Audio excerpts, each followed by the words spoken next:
Clear? Spike's clear. Spike's clear. Spike's clear. Oh yeah, good shot, George. Another one? Yeah, you're good. You're good. You're good. You're good. You're good. You got him, bud. You got him. Hell yeah! Hell yeah! Let's go, baby. Thank you, guys. All right, guys, we are back, and today I have a very exciting topic that's very exciting for me. Actually, I want to talk about an axis deer hunt that I went on recently, and another unedited type talking to the camera style video. So if you guys enjoy these videos, make sure you let me know down in the comments. Liking, commenting, subscribing is a huge help. If you guys want to support the channel, brownells.com is the biggest sponsor of the channel right now. You can use bro code RDB10, saves you 10% off at brownells.com. And then lastly, we have merch on the Range Day Bro website. And this big old Scar Heavy is holding it down right now. But let's talk about this axis deer hunt that I went on recently. So without getting into too many details on the personal, like my day job side of things, which was the reason I went, took some customers on an axis deer hunt here in the hill country in South Texas. And it was my first like true, not really my first true hunting experience. It was my first time deer hunting for sure. I had been one other time hunting hogs here in South Texas, or sorry, up in the Dallas area actually, with the same customer, because he's got the thermals and the night vision. He manages a bunch of land for some farmers because hogs are a nuisance and they're out of control. They're an invasive species in this area and they have no natural predators, so they just breed and reproduce like crazy. So this same guy takes me hunting all the time in Dallas, takes me hog hunting. So I wanted to repay the favor and bring him on an axis deer hunt. So I took care of it. And we went down there. It was me, him, and his two workers, two guys that work for him. He decided to let those two guys get the does or the spikes. It was a meat hunt. We weren't paying for a trophy or anything like that. It was just going for 2 does or 3 does or 3 spikes. What they call a deer, a male deer who has little tiny spikes is not truly a trophy, or the rack isn't measurable, the antlers aren't measurable. And again, to a lot of you hunters out there, what I'm saying, it might be the wrong terminology. I'm not a big hunter. I'm more of a tactical shooter, like training type guy. And so this is my first true hunt. But I wanted to talk about the SCAR17, which is what I actually took on this hunt, and the setup and the upgrades I've made to it, because this trip has actually reignited my love for this rifle. For a while I was kind of over this thing. And I know it seems so crazy because this has like been one of my dream rifles for the longest time. I've wanted one of these for so long, and then I finally got it. And then after first time I shot it, I actually kind of got sick of it, and we'll go over why. But more about the hunt real quick. I just want to let you guys know, if you guys are watching these videos, you most likely are meat eaters. And many of you may be hunters yourselves, but this was my first hunt, like I said, besides that thermal hunt for that hog, which was a little bit different because, I don't know, we were using thermals, we like just walked up on them, in the middle of the night. It was like pitch black. This was a little bit different. We were doing a safari style hunt, so we were in like a 4x4, and we were riding around like the walk-in stock, but without the walk is the way they described it. So, and axis deer, for those of you guys who aren't aware, they're also an invasive species in Texas, and so there's no season for them. You don't need a tag for them or anything like that. So, and they also travel in like these herds. I don't know if they call them herds or what they're called, but they travel in packs. And so the ranch that we went to, one of the biggest issues we had was not finding them. We found them pretty often because the guides are really good at finding them, but was getting a clear shot on the deer that you wanted, or the deer that was not, crazy expensive, because they'd all be stacked, one in front of another. So if you hit one, and with a 308, you might have some pass through. You don't want to injure another deer. You want it to be, one deer, clean and ethical shot, and let that, deer have a peaceful and, the least painful going out they could have. So with that being said, I want to show some footage as well of this hunt so you guys can see exactly what went down. But before we talk about the hunt itself, let's talk about the rifle setup and kind of the idea behind it. So the lady who runs this ranch, super nice lady, her name is Dawn. She told us, the first thing she asked us before we, booked the date and everything was, she asked if we were renting rifles or bringing our own. When we said we were bringing our own, she asked what caliber they were, and she insisted that we had a 308 or larger caliber. Funny enough, she said 6.5 Creedmoor wasn't the best. They're just traveling too fast, and they tend to go right through these animals without expanding. And she's seen Axis, take a 6.5 Creedmoor and keep on going. Now I know there's gonna be a ton of you guys in the comment section talking about shot placement, this and that. I'm not saying that she's right or wrong, but I am saying she is doing this for a living as a professional, and she recommended 308 or something of a similar size and speed. So I naturally gravitated, because I don't have any bolt action rifles besides my 338 Lapua Magnum, which I've never even shot to this day. I haven't even shot that thing. So that's gonna be my mile-long rifle whenever I get around to being less poor, so I can afford the ammo to shoot it. But 308 is not cheap either. So I naturally went with the SCAR17. I wanted to use the HK MR762 because it's my most accurate 308 rifle that I own. It is a little bit more accurate. It's about a 1/2 inch gun, where this is about a 1 inch gun. But again, the SCAR is chrome lined, whereas the HK is not. So something to consider. And so the reason I didn't go with the HK is because I don't have my suppressor yet for it. I'm waiting on my Huxworks Flow 762 TI to come in from NFA jail. So all the guys I was going shooting with, they all have suppressors. And just to be courteous to their hearing, I decided to go with the SCAR because I do have the Sandman K on here. So a couple things to unpack, and a lot of the issues that I had with the SCAR for a while have to do with the suppressor. So why wouldn't I just put the Sandman S or the Sandman K here on the HK MR762? Well, for the same reason that you shouldn't suppress the SCAR without putting in an adjustable gas block, and that's because these systems have so much gas that you can actually cause permanent damage and destroy your rifle essentially from shooting it suppressed if it doesn't have a flow-through type suppressor. So that's the whole point of the Huxworks cans. And what I'll say, let's just talk about the SCAR17 that you see right here in front of you and what is exactly upgraded on it, what has changed, and why it kind of won my heart back over during this hunt. Well, it won my heart back over during this hunt because it successfully got me the deer I was aiming at,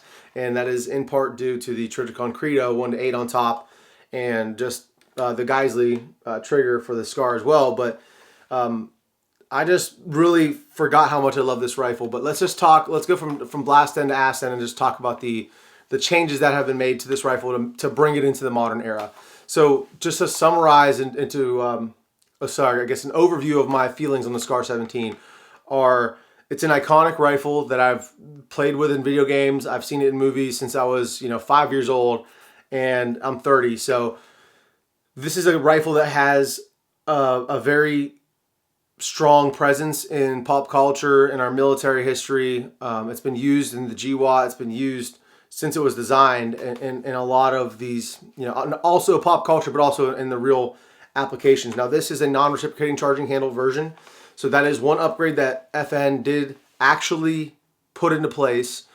Funny enough, I don't know how true this is, but I hear the story for the reciprocating charging handle was one of the military's requirements in order to consider it a battle rifle. So do with that what you will. Someone let me know down in the comments if that's true or if that's a myth. I'm pretty sure I read that somewhere, that these FN originally put a reciprocating charging handle on this because the military was requiring it. So, but with that being said, they finally listened to the civilian or the rest of the population. I think the military as well considered it, a bad thing after a while, after causing many, many malfunctions, I'm sure, in the field. But FN still hasn't made a lot of upgrades to this thing that I believe are absolutely required. So, sorry, I just noticed some rust on this thing because it was raining when we were shooting. So, but the gun's not made of sugar, so it didn't melt, but I should have wiped it down, which I haven't done yet, but I will after this video. Essentially, the biggest issue I have with the SCAR17 is the first time I got it, I paid about $3,800 for this rifle. And the first time I got it, the first time I shot it, I was shooting it suppressed. I shot it with my Sandman S, and I put about 200 rounds or 250 rounds approximately of M80 ball ammunition through this thing with the Sandman S on here. So first things first, there's not a shoulder wide enough on the SCAR barrel to support a muzzle device. So it has to be a face mounted, similar to a lot of AK muzzle devices. I don't know how to explain this, but the inside of the muzzle device, the inside butts up against the crown of the barrel. Like, essentially, it doesn't mount up on the shoulder back here. It mounts up on the inside of the muzzle device with the very front face of the barrel itself. That's how it mounts up. And so there's a specific muzzle device for the SCAR17, and this is that one right here. This is the SCAR17 flash hider from Dead Air. after that, it has the Sandman K on here. But what was I gonna say? Okay, yeah. So that's one weird thing about the SCAR. Not a huge deal, not a big deal breaker. I think people sell like some kind of shoulder device you could put there. I just got the right one from Dead Air at the time, and here we are. The good thing about FN is that they have like world-renowned machine gun barrels for being chrome lined, cold hammer forged, like just really durable barrels. And they brought us the actual rifle minus the fun switch that the military gets. It's the exact same one that we get here. So kudos to FN for that, because we can't say that about our friends over at HK. In fact, HK has a lot of upgrades to their HK MR 5.56, the 416, and the 7.62 rifles that they don't bring to the civilian market. They leave us with the A1, even though they're like on the A5 variant of the 416. So that is very frustrating, because again, if you're going to give it to the military, you need to give it to civilians as well. That's just my personal opinion, but that's what the Second Amendment entails. And any company that doesn't do that, I really want to discourage that from. I'm not trying to cancel anybody, but I definitely want to support companies more that give civilians exactly what they give the military contractors, just like SIG does. So big shout out to SIG for that. And Surefire is another company that's similar to HK, where, in my opinion, civilians are an afterthought, and I don't appreciate that. I don't like that whatsoever. So I try to support companies that support civilians more so. Obviously, Mark LaRue is very famous for that as well. So we're getting off into the weeds. I'm sorry. The biggest thing is I shot that 250 rounds of M80 ball through this SCAR17 with the Sandman S on there, and I had pretty much completely stripped out these rear receiver plate screws here. So there's two on each side, and there's one on the top. All 5 screws were completely canted. I have it in my video of my SCAR. I forget which SCAR video it was, but I think it's one of the more recent ones. And because of that, I immediately was just like so bummed that I just paid all this money for this rifle. I upgraded, the rail. I upgraded I put a, muzzle device on there.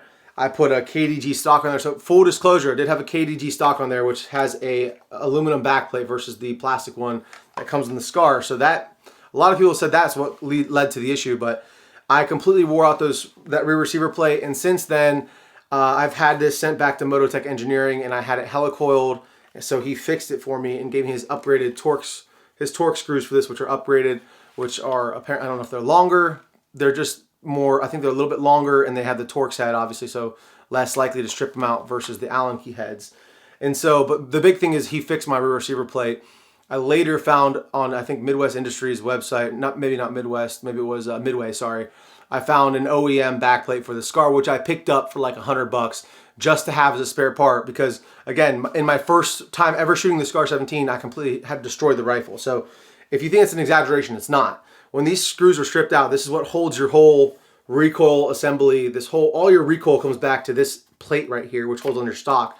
So if you think it's an exaggeration that I literally destroyed my $4,000 rifle on my first range trip, it's not. And maybe that's why FN says too, that they void the warranty if you shoot it suppressed. I don't know, but it has a factory adjustable gas setting, and I had it on the suppressed setting, or it's not really suppressed. I don't know what it is. If it's regular then adverse, I don't really know, to be 100% honest with you, but a lot of guys change out the gas jets in this thing. What I did is I went with the Scarburator from Mototech Engineering. So you'll hear Mototech Engineering over and over again when it comes to the SCAR17, because this is their Gen 3 Scarburator, I believe it is. Maybe it's Gen 4, I can't remember. I think it's probably Gen 4 now. This has 16 different gas settings on it. So it's a toolless design. All you do is you click it back and forth. I think it's all the way. I don't know which way it is right now. Oh, well, a little rusty. There it goes. Okay, I'm not sure what setting it's at right now, but I'm not going to mess with it because it's perfect. It feels like it's mostly off. It might be all the way down. So it's limiting the gas tremendously.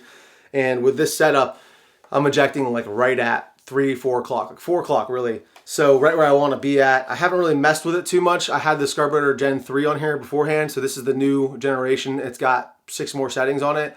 So I just threw it in and I've shot a few times with it. I haven't had a lot of time behind this, but I can speak to the Gen 3 Scarburator being a lifesaver for the SCAR, because if you're going to run it suppressed, you need an adjustable gas block or you need to change your gas jets. Again, don't have a whole lot of experience with the gas jets, so I won't talk about it. But there's a ton of stuff on here from Kinetic Development Group and Mototech Engineering. And it really took the SCAR from being this cool looking platform that you couldn't even suppress without destroying it, to this cool looking platform that is very lightweight for a 308 battle rifle, very capable. You can suppress it, you can adjust your gas setting depending on what suppressor you have on it, and you can reach out and really touch something for overall a lightweight package. So I know we jumped around a lot there. Let's just continue backwards from there. So we have the SCAR17s Gen 4, I believe, on here. We have the KDG, Kinetic Development Group, MREX rail. This is their 6.5 inch MREX rail and M-Lock. This is their Gen 2, I believe it is. Doesn't say on here. Yeah, Mark II. So it doesn't have the Picatinny rail on the top here. Really great design, and I'm just a huge fan of it. I love this thing. Over here on the side, I have the HRT Tactical Advanced Weapon Light System. This is a 90,000 candela light, pretty badass light. Although we're hunting in the day, it's nice. It's always nice to have a light on your gun. It does come with the Valhalla Tactical omnidirectional tail switch, which I took off because the way I was shooting out of a buggy, and you could see how I was shooting. I was actually shooting with my hand like this on the rifle to keep my hand clear of my optic. So I would have definitely had the ability to ND and have a white light negligent discharge again, even though it's during the day. These animals are super smart, and they were escaping, tigers for thousands of years. So that wouldn't have been good. So it's nice that I just took it off. You have the option, you could take it off and just run it with a regular push cap on here, which is what I decided to do, and I didn't have any issues there. I have a Samson Manufacturing vertical foregrip here. It's one of their shorties. I believe it's like a 1.5 inch, 2 inch shorty, whatever they call it, but it's in all black. And then I have some rail scale panels on the MREX there. And then going back from there, Trijicon Credo 1-8, which we already talked about a little bit. I do have the Adamant scope caps on here. These are the best scope caps.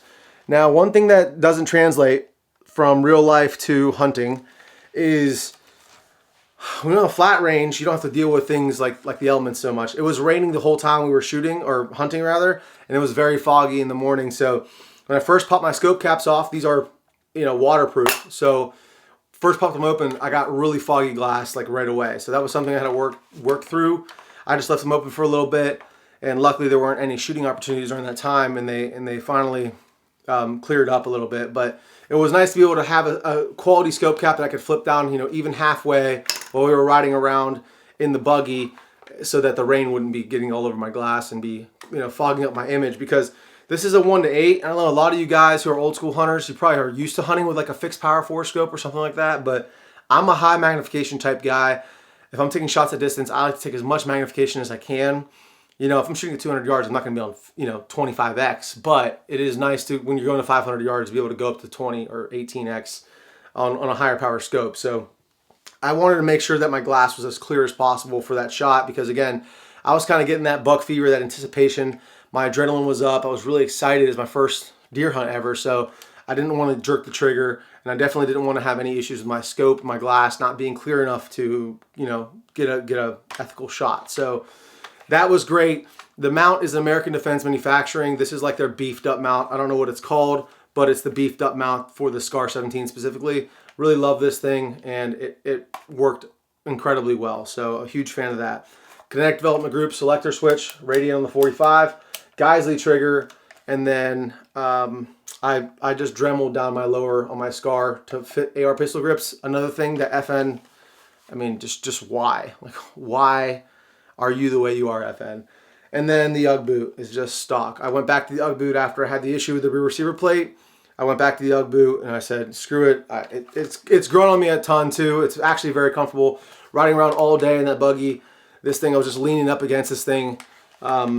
Is actually a very comfortable stock, and I like the cheek rise around it as well.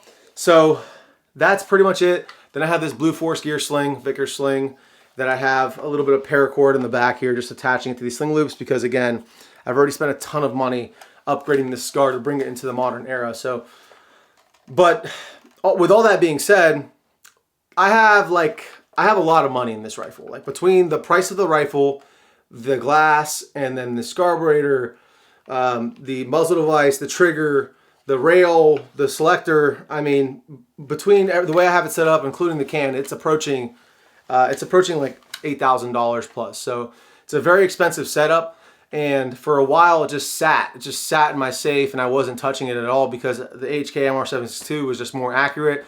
Although it's a lot heavier, when I was going to shoot high quality, 168 grain Federal Gold Medal Match King at the range, and I'm shooting out to 600 yards, 1,000 yards. That gun is just way easier to shoot that distance to.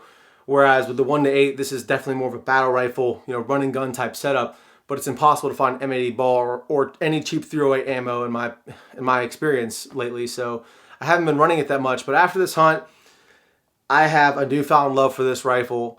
I carried it all day. Granted, a lot of the time we were riding around, but I carried it around all day, had it around, slinged on me all day, even in the buggy. And it is just such a lightweight rifle. And for being a chrome line barrel and being a 16-inch barrel, it is phenomenally accurate. So this is what I was shooting that day. And by the way, the deer, just so I get out of the way, I had a clean shot on axis. They told me that the kill zone is a little bit further forward. On a regular whitetail, you're aiming like kind of right behind the armpit.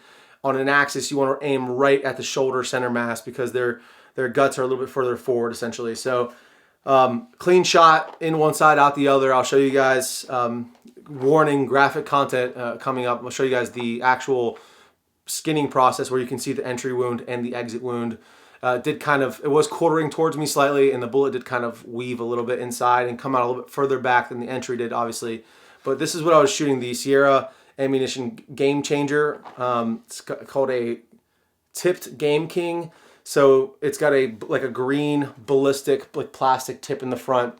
But I did want to show you guys, while I have it out, the accuracy I was able to achieve when I zeroed this thing, because I was pretty impressed. And this is not like new news to me, but I haven't talked about this rifle in a while, so I wanted to at least bring it up to you guys and show off what it can do. So these are the original two groups. So this rifle was originally zeroed with that Federal Sierra Gold Medal Match King 168 grain boat tail hollow point, and that's where it grouped with that original Federal Zero, and then I adjusted it to there. But you can see right there, I mean, that's two 1-inch groups right there at 100 yards. Phenomenal accuracy. It's going to take down everything you need to take down with that accuracy.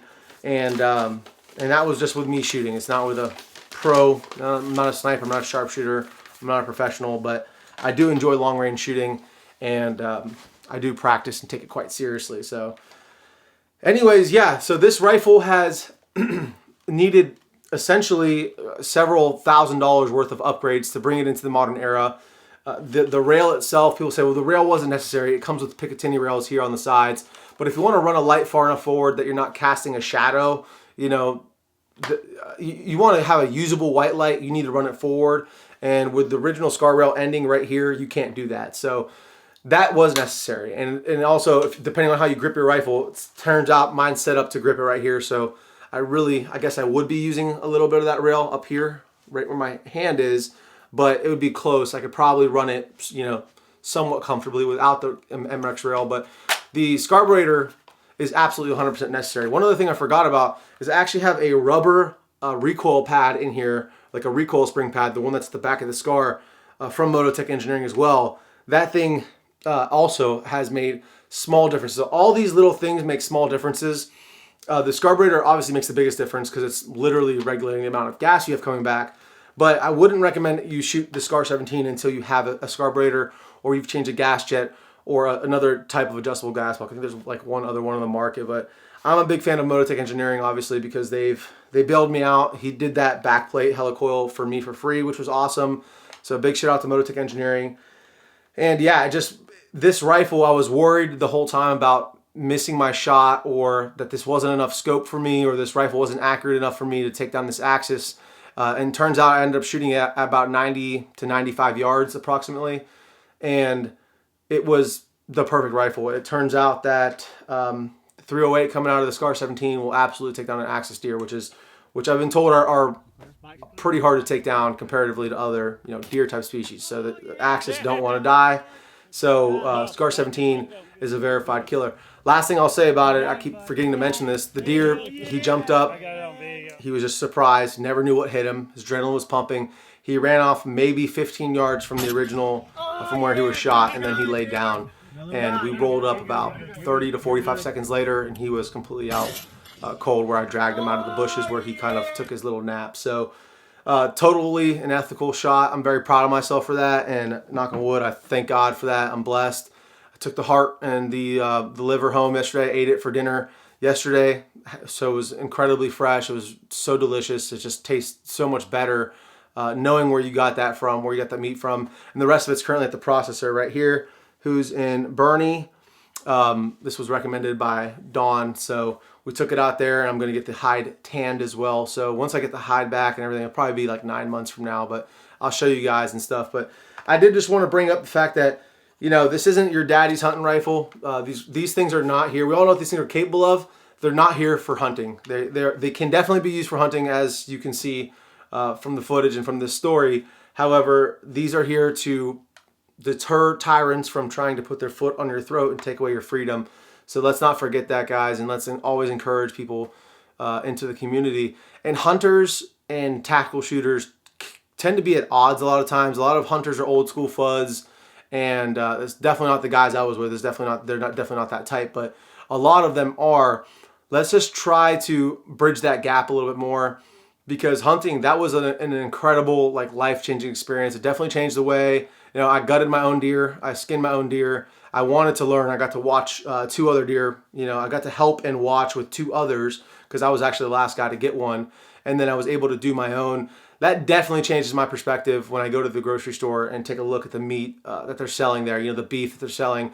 And it was obviously sad skinning this, you know, beautiful, majestic animal. And, you know, in a lot of ways, it reminded me of my own dog. It was kind of wild, like, seeing that and going through that. And then, you know, you feel bad, but then you go to the grocery store and it's like guilt-free all of a sudden. It's like, it's not. That animal that I shot lived a completely amazing life, roaming freely with its friends, its family, and had a merciful and quick death. So much better death than they would have ever seen in the wild in India by a tiger or by, you know, some other predator. So it was definitely the best way the animal could have gone, and it's no less, it's much more ethical because the animal lived free its whole life than a pen-raised pig or cow that's being factory farmed. So I had to remind myself of that when I was skinning that deer, because it did just kind of hit me in the heartstrings a little bit.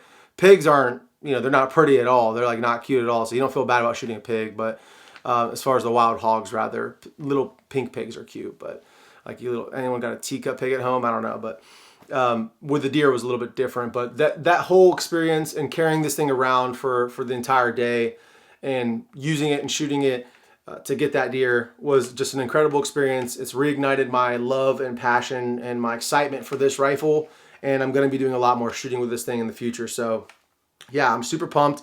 I know I mentioned it earlier, but Geisley trigger in here, 2-stage trigger. Let's just ghost this trigger real quick, because I know you guys like to ghost triggers. So here we go. It's 2-stage trigger. So there's the first stage, and then there's 0 creep after that first stage is over. Reset, super short. A little bit of travel back to the wall, and then the tiniest pressure, probably about another 2 pounds. Last one, reset. Click, and then there's a tiny, like a centimeter of travel after the reset.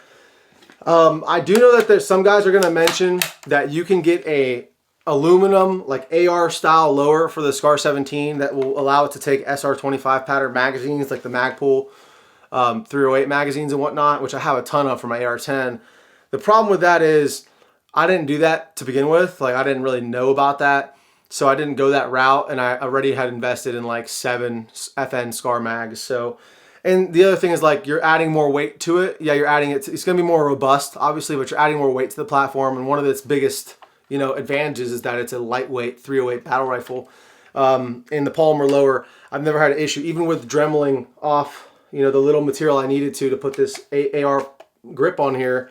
I had never had an issue with this being loose or feeling like not confident in this grip here or anything of that sort. So yeah, man, I'm a huge fan of this rifle again, and I feel bad I neglected it for so long. I'm like just really happy with the way it performed and the accuracy over all else. But FN needs to bring it into the modern century. It needs to bring it to the modern times and put an adjustable gas block from the factory. It doesn't have to have 16 settings, but put a 3 select on there. Put a 3 position selector on the. Why are we not doing that? You could still say it voids the warranty if you want, but just give the people what they want and put a selectable gas block on there.